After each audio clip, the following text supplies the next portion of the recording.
No recuerdo la última vez que me temblaron las manos así.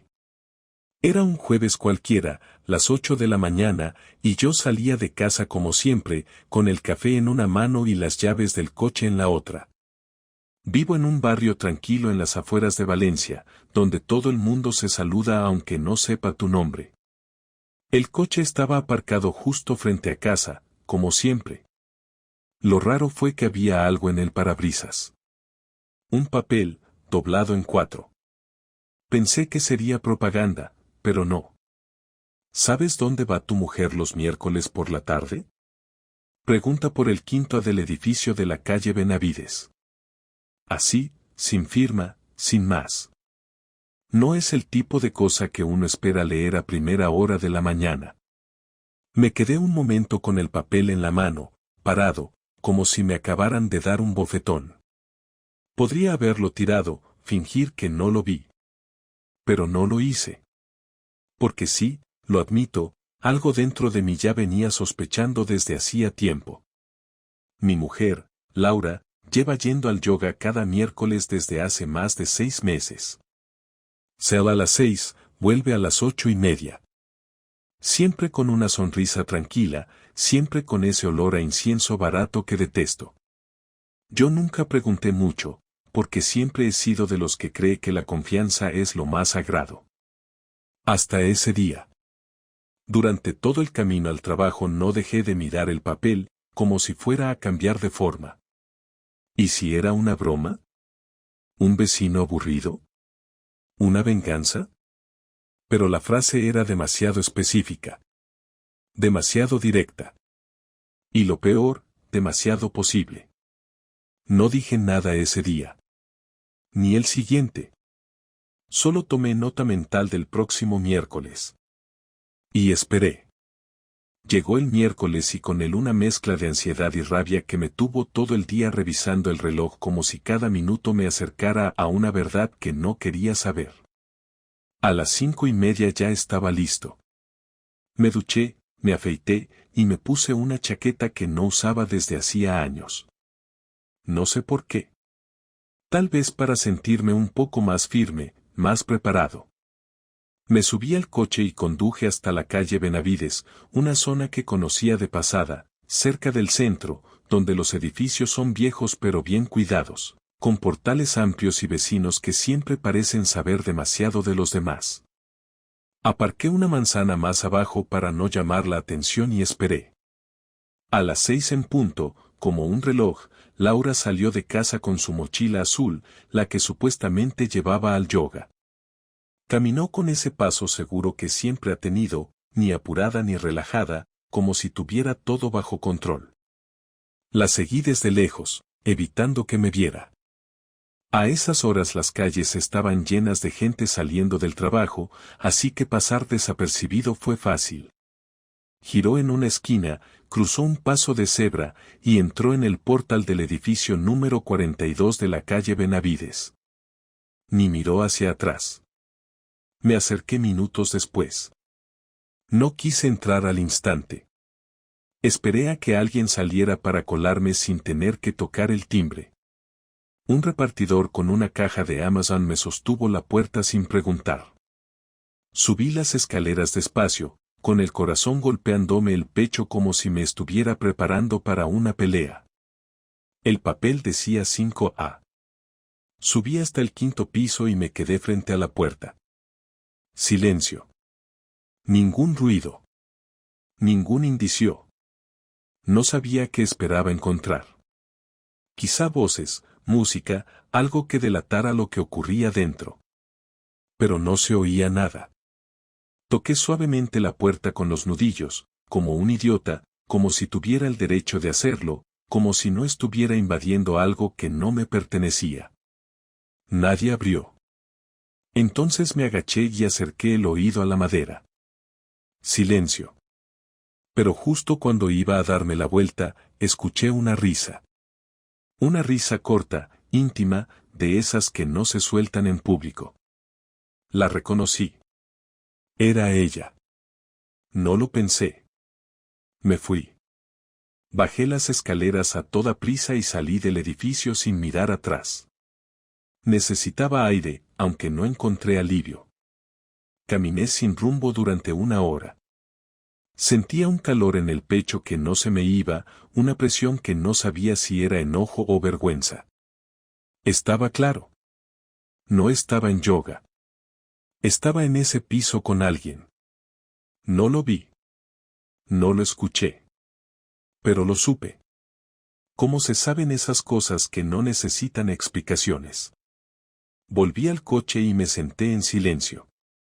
No sabía si volver a casa o quedarme ahí esperando que saliera. Me quedé. Quería ver con mis propios ojos quién salía con ella, cómo salía, si había un beso, una caricia, algo que me diera el golpe final. Pasaron más de 2 horas. A las 8:22 apareció. Salió sola, sin prisa, con el mismo rostro tranquilo que había visto tantas veces. Cruzó la calle, sacó el móvil y escribió algo. Se quedó parada unos segundos, mirando hacia el edificio como si esperara una señal. Luego giró y se fue. Volví a seguirla. Esta vez más cerca. Cuando llegó a casa, entró como si nada. Yo aparqué 2 calles más allá, esperé 10 minutos y caminé de regreso. Al entrar, estaba en la cocina, preparando una infusión. Me saludó con un hola, cariño, como si hubiese venido de una clase de estiramientos y respiraciones.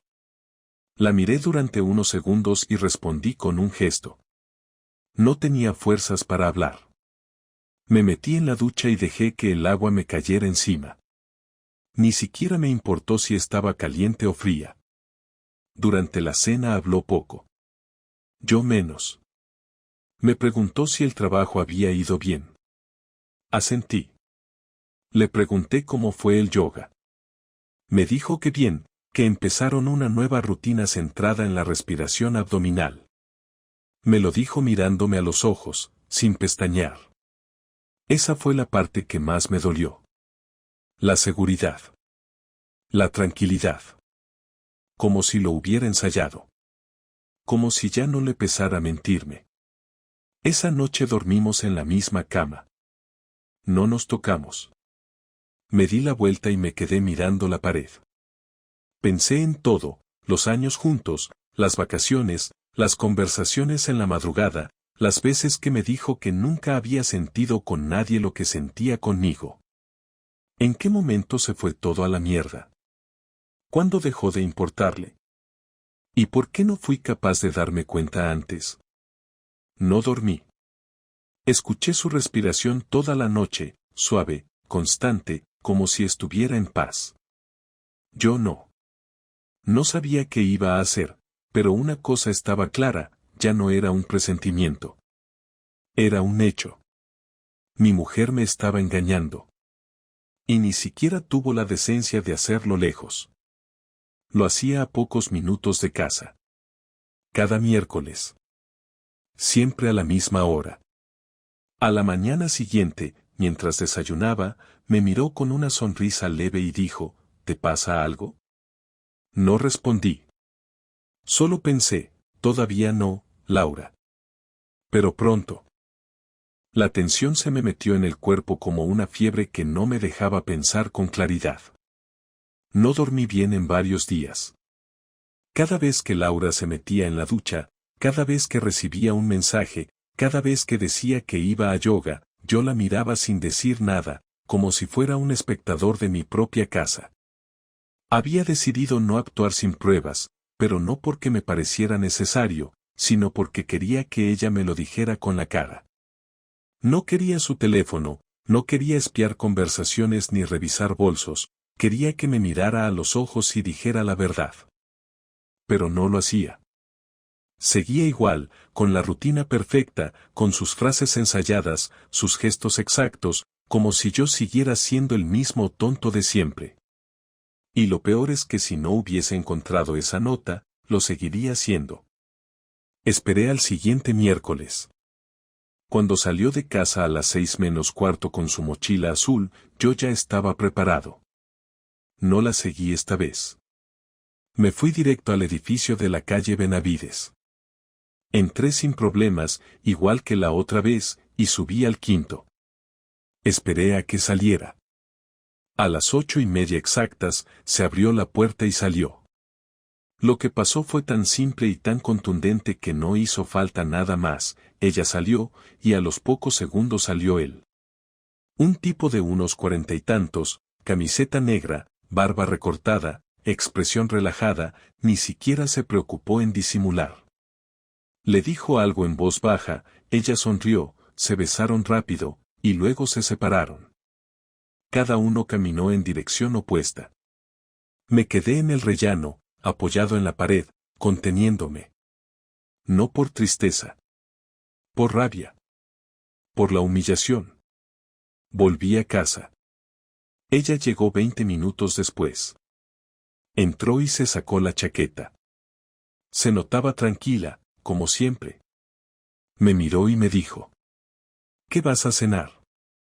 La miré sin responder durante unos segundos. Estaba de pie en medio del salón. No sabía si decirlo ahí, en frío, o esperar. Pero se me salió solo. ¿Quién es el del quinto A? El cambio en su cara fue inmediato. No preguntó de qué hablaba. No fingió confusión. Simplemente bajó la mirada y se quedó callada. Después de unos segundos levantó la vista y dijo: No sé de qué hablas. Laura, te vi. No me lo contaron, no lo sospecho, no me lo imagino. Te vi salir del piso con él. Vi cómo te despediste. Te vi a ti, vi a él. No me mientas, no lo niegues, no trates de inventar nada. Ella se sentó en el sofá. No se defendió. No gritó. No lloró. Solo se quedó ahí, con una expresión que no había visto nunca. Fría. Distante. Está bien, dijo. ¿Y ahora qué? Me quedé de pie. No entendía esa reacción. Ni una disculpa. Ni un intento de explicación. Nada. ¿Eso es todo lo que tienes que decir? ¿Qué quieres que diga? No sé, tal vez que lo sientes, que fue un error, que fue una estupidez, o al menos que me respetas lo suficiente como para reconocerlo. No lo siento, dijo, cruzando los brazos. No fue un error. Y no tengo nada más que decir. ¿Desde cuándo? Unos meses. ¿Por qué? Porque contigo es como vivir con una sombra. Todo es mecánico, todo es siempre igual. No haces nada distinto, no dices nada nuevo. Me siento sola incluso cuando estás a 1 metro de mí. ¿Y esa es tu solución? ¿Follar con otro? No me hables así. No, dime, ¿cuántas veces lo hiciste? ¿Solo los miércoles o también los viernes? ¿Lo llevaste a nuestra cama también o solo te parece que soy tan imbécil que ni siquiera hacía falta disimular? Se levantó y me miró fijamente. Ya no tenía expresión. Solo estaba agotada, como si esa discusión la aburriera. No te lo voy a contar todo. No tienes derecho a saberlo todo. No quiero discutir contigo cada detalle. No es una película, Iván. Es nuestro matrimonio. Exacto, y hace años que está muerto. ¿Y no pensaste en decirme algo? ¿Y qué ibas a hacer? ¿Cambiar? ¿Volverte otra persona? Ya no te amo. Ya no me importas. Esa última frase fue un golpe seco, directo. Me dejó sin palabras. Me quedé quieto, tragando saliva, sintiendo que algo dentro se rompía, no por el engaño, sino por la forma en que lo decía. Con la frialdad de quien ya decidió todo mucho antes. Ella fue a la habitación, agarró el pijama y se metió al baño. Yo me quedé sentado en el sofá, mirando la mesa, sintiendo el aire denso, pesado, como si el salón se hubiera convertido en una celda. Cuando salió, pasó frente a mí sin mirarme. No tengo intención de dejar la casa. Si tú quieres irte, hazlo. pero no me voy a mover. No respondí. Subí las escaleras, entré en la habitación, abrí el armario, y saqué una maleta. No tenía un plan, pero sabía que esa noche no iba a dormir bajo el mismo techo. No por orgullo, ni por dignidad. Solo porque no podía soportar estar un segundo más respirando el mismo aire que ella. Cuando bajé con la maleta en la mano, ella estaba sentada viendo la televisión como si nada hubiera pasado. Me miró de reojo, no dijo nada. Cerré la puerta sin mirar atrás. No fui a ningún hotel. No me encerré a llorar. No llamé a nadie. Me fui directo a casa de mi primo Dani, que vive en un piso compartido y que, por suerte, tenía una habitación libre porque su compañero se había mudado hace poco. Me recibió sin preguntas, solo me vio la cara, asintió y me pasó una cerveza. Pasé esa primera noche con el cuerpo rígido, los dientes apretados, el estómago revuelto. No tenía ganas de hablar con nadie. Al día siguiente, en vez de ir al trabajo, pedí un par de días libres por asuntos personales. Les dije que era algo familiar. No era mentira, pero tampoco me interesaba dar explicaciones. Con la cabeza más fría, empecé a pensar. No en cómo recuperarla ni en cómo arreglar lo que estaba roto. No había nada que reparar. Pensé en cómo hacerle pagar. No con gritos, no con escándalos, no con violencia. Con precisión. Con hechos. Con algo que no pudiera ignorar. Sabía perfectamente lo que tenía que hacer. Primero, proteger lo mío. Luego, desmantelar lo suyo. Esa misma mañana llamé a una abogada que me había recomendado un compañero de trabajo cuando él pasó por su divorcio. Me dijo que podíamos vernos esa misma tarde. Llevé todos los papeles que tenía, escrituras, cuentas conjuntas, seguros, y le conté todo, sin adornos. Me escuchó en silencio, tomando notas, y cuando terminé me dijo exactamente lo que necesitaba oír, que había formas de actuar rápido, que si jugaba bien mis cartas podía quedarme con la casa o, al menos, evitar que ella se quedara con todo. Me dio una lista de cosas que tenía que conseguir antes de mover ficha, pruebas de la infidelidad, movimientos de cuentas, documentación financiera. Lo básico para iniciar un proceso de separación ventajoso. A los 2 días volví a la casa mientras ella estaba en el trabajo. Tenía mis llaves y sabía que no habría nadie. Entré, fui directo a nuestro escritorio donde guardábamos carpetas, abrí su portátil, revisé todo lo que pude y copié información útil. Fotos de viajes recientes, mensajes abiertos con nombres que ya no sonaban como amistades, correos con reservas de cenas en lugares que ella decía que no conocía. También descargué su historial bancario, sus últimos movimientos, extractos de tarjetas, comprobantes de transferencias. No quería encontrar nada romántico. No me interesaba lo emocional. Solo lo legal, lo útil. En menos de 1 hora tenía todo en una memoria USB. Antes de irme, pasé por la habitación. Abrí su cajón de ropa interior y saqué algunas prendas que sabía que usaba solo en ocasiones especiales. Las metí en una bolsa y me las llevé. No por rencor, sino por lo que venía después. Sabía que su amante no vivía solo. Unos días antes lo había averiguado por una búsqueda rápida en redes sociales. Descubrí que compartía piso con otro tipo, un fotógrafo con perfil público, muchas publicaciones y una afición por mostrar cada rincón del piso. En una de las fotos recientes aparecía el salón, y detrás se veía un perchero con una chaqueta igual a la que había visto en el rellano cuando los vi salir del quinto A. Lo confirmé. Era su casa. Esperé al sábado. Sabía que Laura salía por las mañanas a comprar o a tomarse algo con alguna de sus amigas. Fui al edificio de su amante justo después de las 11. No entré. Solo metí la bolsa en el buzón comunitario, con una nota que decía, para que compartáis todo de verdad. Adentro, además de la ropa, dejé una copia impresa de uno de los correos donde ella confirmaba su asistencia a una cena con él en un restaurante caro, usando una tarjeta conjunta. No firmé nada. No dejé huellas. Solo quise sembrar la incomodidad, el conflicto, el nerviosismo.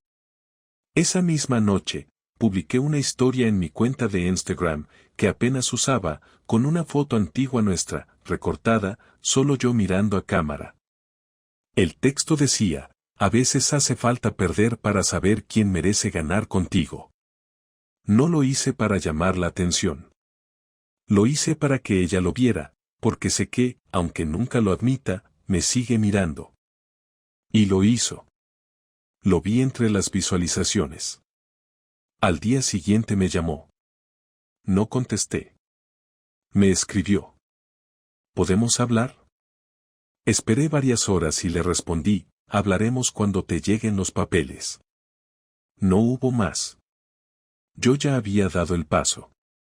No había vuelta atrás. Un par de días después, la abogada le envió la notificación de inicio del proceso de divorcio. Me escribió de nuevo, más largo esta vez. Un párrafo entero sobre lo arrepentida que estaba, sobre cómo las cosas se descontrolaron, sobre que no quería perderlo todo. No le contesté. Mi último movimiento fue ir al trabajo de ella, no para armar un escándalo, sino para pedirle formalmente al jefe de su empresa, que también conocía porque habíamos coincidido en eventos, que retirara mi nombre de cualquier documentación relacionada con la cuenta bancaria corporativa en la que ella me había incluido como contacto por temas fiscales. Cuando me vio, fingió sorpresa. Le dejé claro que no era un tema personal con la empresa, sino una decisión necesaria. No preguntó más. Firmó el papel y se lo entregué a Recursos Humanos. Esa misma tarde, alguien desde su oficina me escribió por WhatsApp. No era Laura. Era una compañera que me conocía. Solo decía: la has dejado en shock. Me dio igual. No buscaba su dolor. Buscaba cerrar todo sin dejar flecos. Y lo estaba consiguiendo. Cada paso, sin una palabra más de la necesaria. Sin gritar.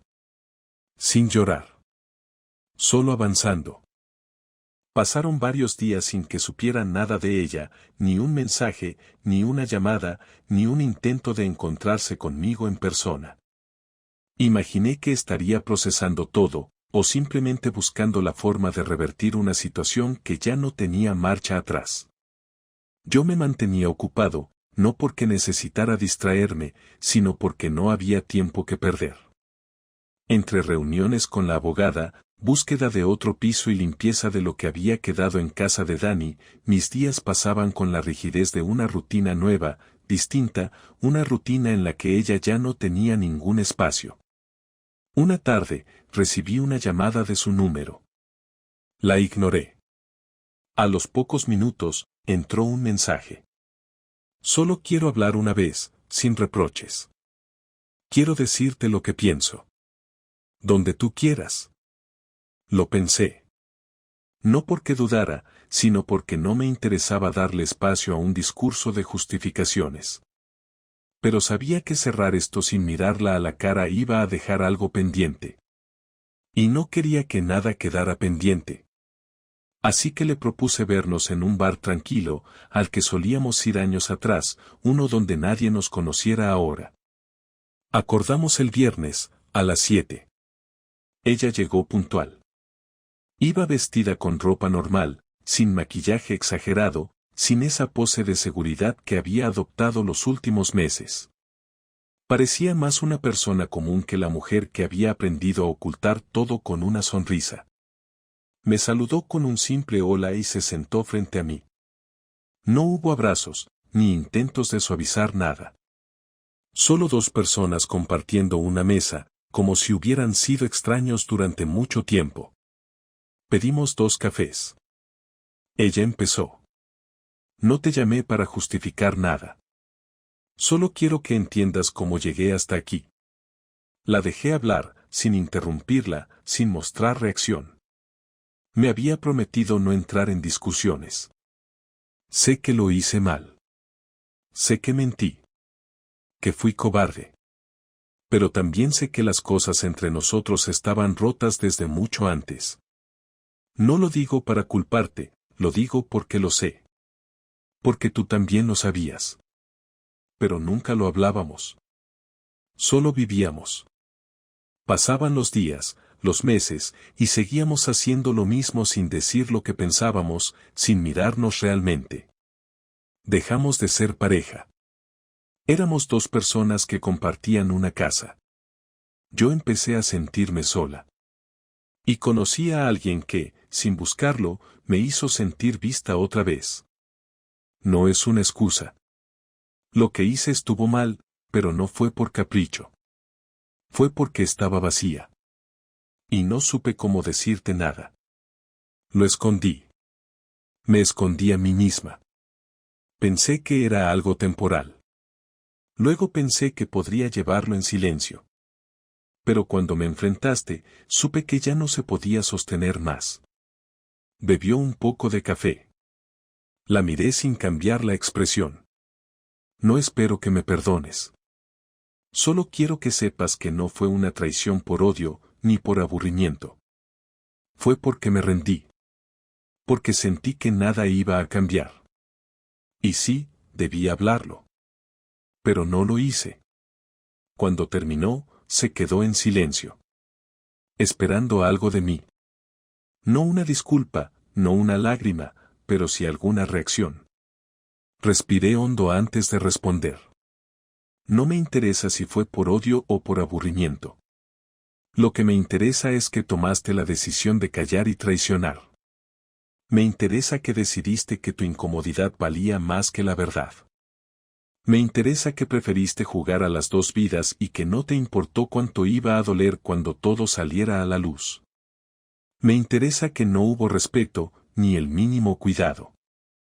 Porque podías haberme dicho que ya no me amabas, y habría dolido, sí.